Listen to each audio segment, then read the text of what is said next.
Dear students, ये question है आपकी एक्सरसाइज 9.1 का क्वेश्चन नंबर 5। आइए क्वेश्चन में हमें क्या कहा गया है इसे समझते हैं।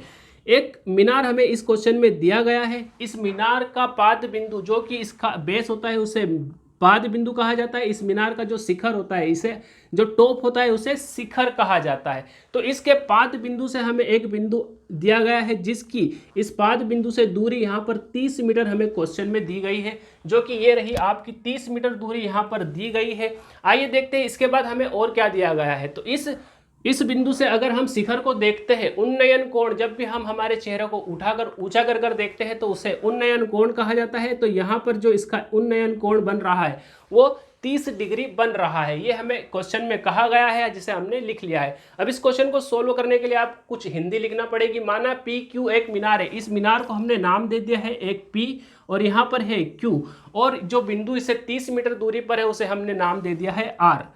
अब इस क्वेश्चन को हम आसानी से सोल्व कर सकते हैं क्योंकि हमारे पास एक ट्रायंगल, हमारे पास एक त्रिभुज आ चुका है। इस क्वेश्चन को सोल्व करने के लिए हमें पता होना चाहिए टेन थीटा बराबर आपके पास लंब बटे आधार होता है।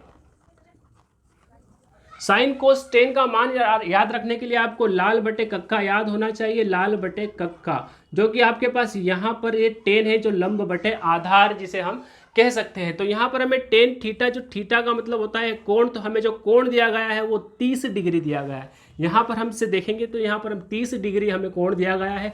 इसका लंब हमें ज्ञात करना है, हमने यहाँ पर h लिख लिया है, इसे मान लिया है। तो यहाँ पर हम लंब की जगह पर लिख देंगे h, और हमें आधार यहाँ पर दिया गया है 30 मीटर, तो हम यहाँ पर लिख लेंगे 30। अब हमें यहाँ पर 30 डिग्री का मान याद होना चाहिए। अगर आपको ये 30 डिग्री का मान नहीं याद है तो आप इस आई बटन वाले वीडियो को देखें, जहाँ पर आपको आसानी से इन साइन 30, 45, 60, 90 सभी के मान आसानी से याद हो जाएंगे। चलिए देखते हैं। आप यहाँ पर अगर हम देखें तो 30 डिग्री का मान होता है 1/√3, और यहाँ पर हमारे पास h बटे 30। अब यहाँ पर हम इस 30 को यहाँ भेज सकते हैं। ये इस तरफ बटे में है और इस जब भी बराबर के इस तरफ आता है तो ऊपर चला जाता है और मल्टीप्लाई में हो जाता है। तो 30 मल्टीप्लाई 1 के साथ हो जाएगा, तो 30 का मल्टीप्लाई 1 में होगा तो 30 ही रहेगा। अंडर रूट में हमारे पास यहाँ पर करणी 3 है तो हम यहाँ पर करणी 3 ही रहने देंगे। तो यहाँ पर हमारे पास इस एज का मान आ गया है, लेकिन मुझे ये करणी 3 नीचे बटे में अच्छा नहीं लग रहा है। तो इसे मुझे सोल्व करने के लिए क्या करना होगा, मैं ऊपर करणी 3 का और नीचे करणी 3 का गुणा कर देता हूँ।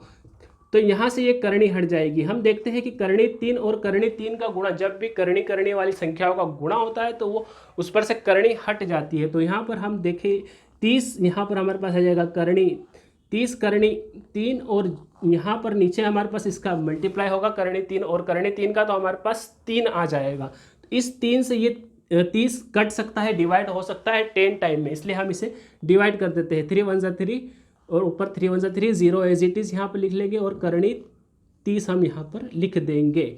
तो इससे हमारे पास इसका आंसर आ जाएगा एक्यूरेट, जो कि 10 करणी 3 मीटर होगा। 10 करणी 3 मीटर होगा, सॉरी। तो क्या आपको ये क्वेश्चन समझ में आया? अगर आपको समझ में आया हो तो हमें ज़रूर बताइएगा, और अगर जहाँ से क्वेश्चन समझ में नहीं आया तो हमें वो भी बताइएगा। मिलते हैं नेक्स्ट वीडियो में, तब तक के लिए be happy and keep smile.